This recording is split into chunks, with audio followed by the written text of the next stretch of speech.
ಆತ್ಮೀಯ H16 news ಅರ್ಥಾತ್ ಹೇ ಸೀತಾರಾಮ್ಗೆ ಸ್ವಾಗತ. ನಾನು ನಿಮ್ಮವ MI ಅಥವಾ ಮಲ್ಲಪ್ಪ ಜೋತಾವರ್. ಆತ್ಮೀಯರೇ, ನಮ್ಮ ಮೋಹನ್ ಭಾಗವತ್ ಗೊತ್ತು ನಿಮಗೆ, RSS ನಮ್ಮ ಸಹಸಂಚಾಲಕರು. ಅವರು ಹಿಂದೊಮ್ಮೆ ನಿಮ್ಗೆ ಗೊತ್ತದ, ದೊಡ್ಡ ಸುದ್ದಿ ಆಗಿತ್ತದು. 75 ವರ್ಷಕ್ಕೆ ರಿಟೈರ್ ಆಗಬೇಕು ಯಾವುದೇ ಒಂದು ಪೋಸ್ಟಲ್ಲಿದ್ದವರು, ಮುಂದಿನ ಅವ್ರು ಬಿಟ್ಟು ಕೊಡಬೇಕು ಅನ್ನೋಂಥ ಮಾತು ಮಾತಾಡಿದಾಗ ಸಹಜವಾಗಿ ಎಲ್ಲರೂ ಇದು ಮೋದಿಯವ್ರ ಕುರಿತಾಗಿ ಹೇಳಿದಂಥ ಮಾತು ಅನ್ನುವಂಥದ್ದು ಸಾಕಷ್ಟು ಚರ್ಚೆ ಆಗಿತ್ತು. ಮತ್ತು ಅದೇ ದಿಶೆಯಲ್ಲಿ ನಮ್ಮ ಮಾಧ್ಯಮದವರಂತೆ ಬೆನ್ನು ಹತ್ತಿ ಬಿಟ್ಟಿದ್ರು. 75 ಸೆಪ್ಟೆಂಬರ್ದಲ್ಲಿ ಆಗ್ತದೆ, ಮೋದಿಯವ್ರು ಬದಲಾಗ್ತಾರೆ ಅಂತೇಳಿ. ಸ್ವತಂತ್ರವಾದ ಮೀಡಿಯಾಗೆ ಬೇಕಾಗಿರುವುದು ಸ್ವತಂತ್ರ ಧ್ವನಿ. ಆ ಸ್ವತಂತ್ರ ಧ್ವನಿ ಉಳಿಸಲು ನೀವು ಮಾಡಬೇಕಾದದ್ದು ಇಷ್ಟೇ. ಅದೇನಪ್ಪಾ ಅಂತಂತಂದ್ರೆ, ನಿಮ್ಮ ಕೈಲಾದಷ್ಟು ಸಹಾಯ ಈ ಚಾನಲ್ಗೆ ಮಾಡಿ ಹಾಗೂ ನಿಮ್ಮ ಧ್ವನಿಯನ್ನು ಕಾಪಾಡಿಕೊಳ್ಳಿ. ಅಧಿಕಾರ ಅನ್ನೋದಷ್ಟು ಸುಲಭದ ಮಾತಲ್ಲ. ಯಾಕಪ್ಪ ಅಂದ್ರೆ ಅದರ ಮೋಹ ಹಂಗಿರ್ತದ್ರಿ. ಅದು ನಾವು ಎಷ್ಟೋ ಸನ್ಯಾಸಿ ಅಂಥೇಳಿ, ಎಷ್ಟೋ ಫಕೀರ್ ಅಂತ ಹೇಳ್ಕೊಳ್ಳಿ, ಮತ್ತೇನೋ ಹೇಳ್ಕೊಳ್ಳಿ, ಒಮ್ಮೆ ಅಧಿಕಾರದ ರುಚಿ ಐತಪ್ಪ ಅಂದ್ರೆ ಸುಲಭವಾಗಿ ಇಲ್ಲ, ಬಿಡೋಕ್ಕೆ ಸಾಧ್ಯನೇ ಇಲ್ಲ. ನರಪಕ್ಷಕ್ಕೆ ಹುಲಿ ಇರ್ತದಲ್ರಿ, ಒಮ್ಮೆ ಮನುಷ್ಯನ ರಕ್ತ ನೋಡಿತಪ್ಪ ಅಂದ್ರೆ ನಂತರ ಅದು ಉಪವಾಸ ಸಾಯ್ತದೆ ವಿನಃ ಮನುಷ್ಯನ ರಕ್ತ ಹಿರಿದು ಬಿಡೋದಿಲ್ಲ ಅನ್ನೋಂಥದ್ದು ಜಗಕ್ಕೆ ಗೊತ್ತಿದ್ದಂಥ ವಿಷಯ. ಹಾಗಿಲ್ಲ ಅಧಿಕಾರ. ಆ ದಿಶೆಯಲ್ಲೇ ಏನಾಗಿದೆಯೋ ಗೊತ್ತಿಲ್ಲ. ಅಂತರ್ಯದಲ್ಲಿ ಏನು ನಡೀತಾ ಇರ್ತಾವೆ ರಾಜಕೀಯದಲ್ಲೇ ಹೇಳ್ಬೋದು. ನಮ್ಮದು ಇಲ್ಲಪ್ಪ ಸಾಂಸ್ಕೃತಿಕ ಸಂಸ್ಥೆ ಹಾಗೆ ಹೀಗೆ ಅಂತ ವಾದ ಮಾಡ್ಬೋದು. ವಾದ ಮಾಡೋದಕ್ಕೇನು ಪ್ರಶ್ನೆ ಇಲ್ಲ, ಬುದ್ಧಿವಂತರ ಲೋಕದು ವಾದ ಮಾಡ್ತಾರೆ. ಈಗ ನಮ್ಮ ಭಾಗವತರವರು ಸ್ಪಷ್ಟೀಕರಣ ನೀಡ್ತಾ ಇದ್ದಾರೆ. ಯಾಕೆ ಸೆಪ್ಟೆಂಬರ್ ಬಂತಲ್ರಿ, ಬಂದ ತಕ್ಷಣ ಮೋದಿ ಅವರು ರಿಟೈರ್ ಆಗಬೇಕು. ಅದೇ ಕಾಲಕ್ಕೆ ಒಂದಿಷ್ಟು ಧ್ವನಿನು ಸೆಪ್ಟೆಂಬರ್ದಲ್ಲಿ ಇವರು ರಿಟೈರ್ ಆಗುವಂಥದ್ದು, ಇವ್ರಿಗೂ ವಯಸ್ಸಾಗ್ತದೆ 75, ಇವರು ರಿಟೈರ್ ಆಗ್ತಾರೆ ಅಂತ ಏನೋ ಕೇಳಿರ್ಬೋದು ಒಳಗಿಂದೊಳಗೆ, ಇರಬೇಕಿಲ್ಲ ಅಂತಲ್ಲ. ಯಾಕಂದರೆ ಈಗ ಮೊದಲಿನ ಆತ್ಮೀಯತೆ BJP ಮತ್ತು RSS ನನಗೆ ಉಳಿದಿಲ್ಲ ಅನ್ನೋದು ಅಷ್ಟೇ ಸತ್ಯದ. ಯಾಕಂದ್ರೆ ಮೋದಿಯವರು ವಿಶೇಷವಾಗಿ ಗೊತ್ತದ ನಿಮಗೆ, ಅಧಿಕಾರಕ್ಕಾಗಿ ಏನು ಬೇಕಾದನ್ನು ಮಾಡುವ ಒಂದು ಹುಮ್ಮಸ್ನವರು, ಹೋರಾಟಗಾರರು ಅಂತಂದ್ರೂ ಅಡ್ಡಿ ಇಲ್ಲ. ಇಂಥ ಸಂದರ್ಭದಲ್ಲಿ ಅವರು ಏನಾದರೂ ಏನೋ ಬಲಿ ಎಸೆದ್ರು, ಏನೋ ಗೊತ್ತಿಲ್ಲ ಡೆವಲಪ್ಮೆಂಟ್ಗಳು ಒಳಗಿನ. ಆದರೆ ಇವತ್ತು ನಮ್ಮ ಭಾಗವತರವರು ಸ್ಪಷ್ಟೀಕರಣ ಕೊಡ್ತಾ ಇದ್ದಾರೆ. ಹಿಂದೆ ಮಾತಾಡಿದ್ದಕ್ಕೆ ನಾನು ನಿವೃತ್ತಿ ಆಗುತ್ತೇನೆ ಅಥವಾ ಬೇರೆಯವರು ಕೂಡ 75ನೇ ವಯಸ್ಸಿಗೆ ನಿವೃತ್ತಿ ಆಗಬೇಕು ಎಂಬುದಾಗಿ ನಾನು ಯಾರಿಗೂ ಹೇಳಿಲ್ಲ. ನಾನು ನಿವೃತ್ತಿ ಆಗ್ತೀನಿ ಮತ್ತು ಇನ್ನೊಬ್ಬರು ಹಂಗೆ ನಿವೃತ್ತಿ ಆಗಬೇಕಂತ ಹೇಳಿಲ್ಲ. ಒಂದು ಘಟನೆ ವಿವರಿಸಿದ್ದೀನಷ್ಟೇ. ನಿವೃತ್ತಿ ಆಗೋದು ಬಿಡು ಅವ್ರು ಬಿಟ್ಟದ್ದು. ಮತ್ತು ನಮ್ಮ RSSದ ನಮ್ಮ ಎಲ್ಲ ಸದಸ್ಯರು ಬೇಡಪ್ಪ ನೀ ಇರಬೇಕು, ಮುಂದೆ ಕಂಟಿನ್ಯೂ ಆಗಬೇಕಾದ್ರೆ ನಾವು ಇರ್ತೀವಿ ಅನ್ನೋಂಗೆ ಮಾತಾಡಿದ್ದಾರೆ. ಮತ್ತು ಮೋದಿ ಅವ್ರ ಅಷ್ಟೇ ಅಲ್ಲೂ ಯಾರು ಅವ್ರನ್ನ ವಿರೋಧ ಮಾಡೋಂಥ ಓಪನ್ ಆಗಿ ಸಾಧ್ಯ ಇಲ್ಲದ ವಾದ. ಹೀಗಾಗಿ ನಾನು ಮುಂದುವರಿತೀನಿ ಅಂತ ಮಾತನ್ನು ಅವರು ಹೇಳುವ ಸಾಧ್ಯತೆಗಳಿದ್ದಾವೆ. ಹೀಗಾಗಿ 75 ಆದ ತಕ್ಷಣ ಸೆಪ್ಟೆಂಬರ್ದಲ್ಲಿ ಇಬ್ಬರು ರಿಟೈರ್ ಆಗೋ ಮಾತು ಇವತ್ತಿಗೆ ಸ್ತಬ್ಧ ಆದಂಗೆ ಆಗಿದೆ. ಅಂದ್ರೆ ಇವರು ಅಧಿಕಾರ ಬಿಡೋದಿಲ್ಲ ಅನ್ನೋದು ಸೂಕ್ಷ್ಮವಾಗಿ ಗೊತ್ತಾಗದ ಮಾತು. ಇರಲಿ, ಅವ್ರು ಜನ ಬಯಸ್ತಾ ಇದ್ದಾರೆ, BJPಗರು ಬಯಸ್ತಾ ಇದ್ದಾರೆ 100 ವಯಸ್ಸನ್ನು ಆಳಿ ಅಂತ ಕರಾರಿಲ್ಲ. 100 ವರ್ಷ ಆದಮೇಲೆ ರಿಟೈರ್ ಆಗಲಿ. ನೋಡಿರಿ, ರಿಟೈರ್ ಆಗ್ತಾರೆ ಬಿಡ್ತಾರೆ ಆಗ ಗೊತ್ತಿಲ್ಲ, ಇನ್ನು ನೋಡಿದ್ರೆ ಇನ್ನೂ ಆಗಲಿ. ಎಲ್ಲರೂ ಇದು ಒಬ್ಬರಿಗೆ ಅನ್ವಯಿಸುವಂಥ ಮಾತಲ್ಲ. ನಾ ಈಗ ಹೇಳಬೇಕಾಗಿದ್ದು ಇಷ್ಟ ಇಲ್ಲ. ಅಧಿಕಾರ ಅನ್ನುವಂಥದ್ದು ಯಾರನ್ನೂ ಸ್ವಲ್ಪ ಬಿಟ್ಟು ಕೊಡೋದಿಲ್ಲ ಅನ್ನೋಂಥ ಮಾತು. ಅದ್ರ ಜೊತೆಗೆ ಇನ್ನಷ್ಟು ಏನಪ್ಪ ನಾವು ಚರ್ಚೆ ಮಾಡಬೇಕಾಗಿದ್ದಿಲ್ಲ ಅಂತಂದ್ರೆ RSS ಬಗ್ಗೆ ಈ ಲೆಫ್ಟ್ ವಿಂಗ್ದವ್ರು ಇರ್ಬೋದು, ಮತ್ತಾರು ಇರ್ಬೋದು, ಕಾಂಗ್ರೆಸ್ಸಿಗರು ಇರ್ಬೋದು, ಸಾಕಷ್ಟು ಟೀಕೆಯನ್ನು ಮಾಡ್ತಾ ಇರ್ತಾರೆ. ಮಾಡಲೇಬೇಕಾಗ್ತದೆ. ಯಾಕಂದರೆ ವಿಮರ್ಶೆ ರಾಜಕೀಯದಲ್ಲಿ ಇರಬೇಕಾಗಿದ್ದೇನೆ. ಅವ್ರಿಗೆ ಅನಿಸಿದ ಮಾತುಗಳು ಹೇಳ್ತಾ ಇರ್ತಾರೆ. ಇಲ್ಲ, ನೀವು ರಿಟೈರ್ ಆಗಬೇಕಾಗಿತ್ತು 75, ಹಾಗೆ ಅವರು ಮಾತಾಡ್ತಾರೆ. ಇವತ್ತು ಅವರು ಈ ಟೀಕಾನು ಮಾಡ್ತಿರ್ತಾರೆ, ಇವರು ಅವ್ರನ್ನ ಟೀಕಾ ಮಾಡ್ತಿರ್ತಾರೆ. ಅದೇನೋ ಆಗಲಿ, ಆದರೂ ಒಂದು ಮಾತು ಮಾತ್ರ ಸಾಧ್ಯ. ಅಧಿಕಾರಕ್ಕಾಗಿರೇ ಆಗಲಿ, ಯಾವ ಕಾರಣಕ್ಕಾರೇ ಆಗಲಿ, ಯಾರೂ ಜಗದಲ್ಲೇ ಅಧಿಕಾರಕ್ಕೆ ಇದು ಮಾಡಿದಂತ ಯಾರೂ ನೋಡಿದ್ರೆ ಇಲ್ಲ. ಜನಸೇವೆಪ್ಪ, ರೈತರ ಸೇವೆ, ಹಿಂದುಳಿದವರ ಸೇವೆ, ಅಸ್ಪೃಶ್ಯರ ಸೇವೆ ಅನ್ನುವಂಥ ಮಾತುಗಳು ಎಲ್ಲರೂ ಹೇಳ್ತಾ ಇರ್ತಾರೆ. ಒಂದು ರಾಜಕೀಯ ಭಾಷೆ, ಅದ್ರ ಬಗ್ಗೆ ಅಂತ ಎರಡು ಮಾತಿಲ್ಲ. ಅವ್ರು ಏನು ಮಾಡ್ತಾರೆ, ಏನು ಗುರಿ ಇಟ್ಟಿದ್ದಾರೆ ಅನ್ನೋದು ಮುಖ್ಯ ಆಗ್ತದೆ. ಈಗಿನ ತುರ್ತದ ಮಟ್ಟಿಗೆ ನಮ್ಮ ಭಾಗವತರವರು ನಾನಂತೂ ರಿಟೈರ್ ಆಗೋದಿಲ್ಲ, ಇನ್ನೊಬ್ರಿಗೆ ರಿಟೈರ್ ಅಂತ ಹೇಳೋದಿಲ್ಲ. ಅಂದ್ರೆ ಅಲ್ಲಿ ಆ ಫುಲ್ ಸ್ಟಾಪ್ ಬಿಟ್ಟರು. ಇನ್ನು ಮುಂದೆ ಮೋದಿ ಅವರು ಸೆಪ್ಟೆಂಬರ್ದು ರಿಟೈರ್ ಆಗೋದಿಲ್ಲ ಅನ್ನೋದು ಇಂಡೈರೆಕ್ಟಾಗಿ ಹೇಳಿದರು. ಮತ್ತಿನ್ನು ಟೀಕೆ ಟಿಪ್ಪಣಿ ಮಾಡಿ ವಿಮರ್ಶೆ ಮತ್ತೆ ನಡೀತಾ ಇರ್ತಾವೆ, ನಡೀಲಿ. ಅದು ನಾವು ಈ ಸಂದರ್ಭದಲ್ಲಿ RSS BJP ಬಿಟ್ಬಿಡೋಣ, ಅದು ಏನು ಮಾಡ್ತಾರೆ ಅವರು. ಯಾಕಂದರೆ ಮೋದಿಯವರು ಸಾಕಷ್ಟು ಬುದ್ಧಿವಂತರಿದ್ದಾರೆ, ಅವರ ಫಾಲೋವರ್ಸು ಸಾಕಷ್ಟು ಬುದ್ಧಿವಂತರಿದ್ದಾರೆ. ಅವರು ಸರಿಯಾಗಿದ್ದನ್ನು ಮಾಡ್ತಾರೆ. ಮತ್ತು ಪ್ರಧಾನಿ ಪಟ್ಟು ಅನ್ನೋದು ಹಂಗೆ ಸುಮ್ಮನೆ ಬರುವಂಥದ್ದಲ್ಲ, ಎಂದೋ ಯಾರಿಗೂ ಬರುವಂಥದ್ದು, ಒಲಿಯುವಂಥದ್ದು ಒಲ್ಲದದು. ಅವ್ರು ಎಲ್ಲಿ ತನಕ ಜನ ಬಯಸ್ತಾರೆ ಉಳಿಲಿ. ಜನಾಭಿಪ್ರಾಯ ಮುಖ್ಯ ಇಲ್ಲ, ಜನ ಆಯ್ಕೆ ಮಾಡ್ತಾಯಿದ್ದಾರೆ. ಅದಕ್ಕೆ ಬೇರೆ ಬೇರೆ ದಾಳಿ ಮಾಡ್ತಾರೆ. ಇಲ್ಲ, ಇವರು ಓಟ್ ಹಾಕ್ಕೊಂಡ್ರು ಮಾಡಿರಿ. ಇವತ್ತು ನಮ್ಮ ರಾಹುಲ್ ಗಾಂಧಿಯವರು ಏನೋ ಆರೋಪ ಮಾಡ್ತಾಯಿದ್ದಾರೆ, ಅದು ಸತ್ಯನೂ ಇರ್ಬೋದಿಲ್ಲ ಅಂತಲ್ಲ. ಓಟ್ ತಾವು ಮಾಡ್ಕೊಳ್ಳುವಂಥದ್ದು, ಇವತ್ತು ಒನ್ ಸೈಡೆಡ್ ಎಲೆಕ್ಷನ್ ಆಗ್ತಾ ಇದೆ, ಮೋಸ ಆಗ್ತಾ ಇದೆ, ಸಾಕಷ್ಟು ಮಾತಾಡ್ತಾ ಇದ್ದಾರೆ. ಅದಕ್ಕೆ ದಾಖಲೆಗಳನ್ನು ಕೊಡ್ತಾ ಇದ್ದಾರೆ, ಸುಮ್ಮನೆ ಮಾತಾಡ್ತಾ ಇಲ್ಲ. ಇದು ಭಾಳ ಗಮನಿಸುವಂಥದ್ದು.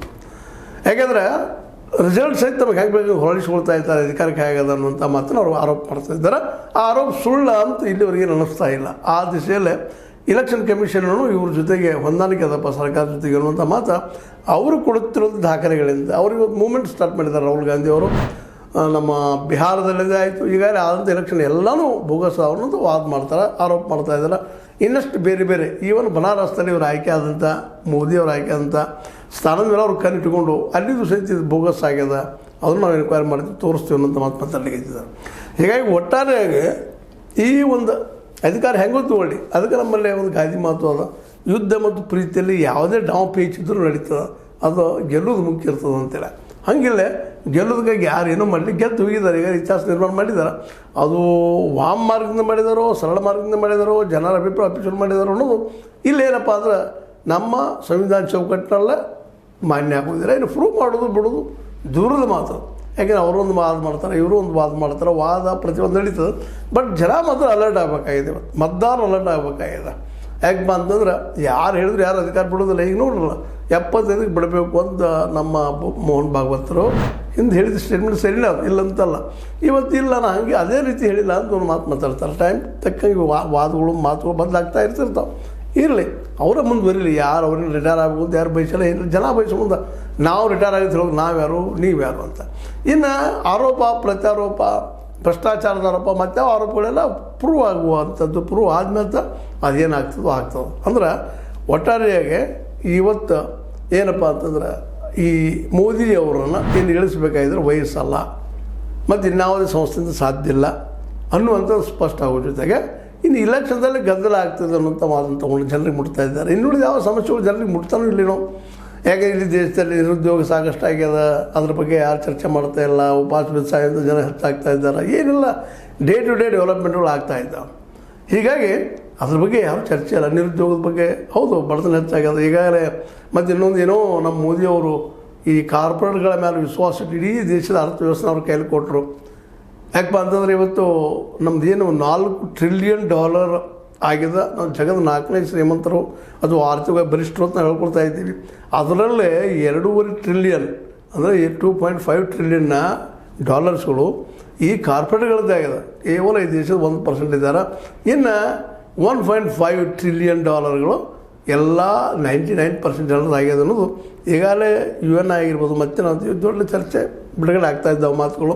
ಈ ಎಲ್ಲ ನಾವು ನೋಡಿಕೊಂಡಾಗ ಇಲ್ಲಿ ಸಮಾನತೆ ಅನ್ನುವಂಥದ್ದು ಎಲ್ಲಿದೆ ಅನ್ನೋದು ಕೆಲವು ಪ್ರಶ್ನೆ ಆಗಿದೆ. ಆದರೂ ಸಹಿತ ನಮ್ಮ ಭಾಗವತರ ಜೊತೆ ಕೆಲವೊಂದು ಮಾತು ಮಾತಾಡಿದ್ದಾರೆ. ಆ ಮಾತುಗಳಲ್ಲಿ ನೀವು ಯಾವ ರೀತಿ ಅವ್ರು ಸ್ವೀಕಾರ ಮಾಡ್ತೀರೋ ಗೊತ್ತಿಲ್ಲ, ಬಟ್ ಕೆಲವೊಂದು ಮಾತನ್ನು ಹೇಳಲೇಬೇಕಾಗ್ತದೆ.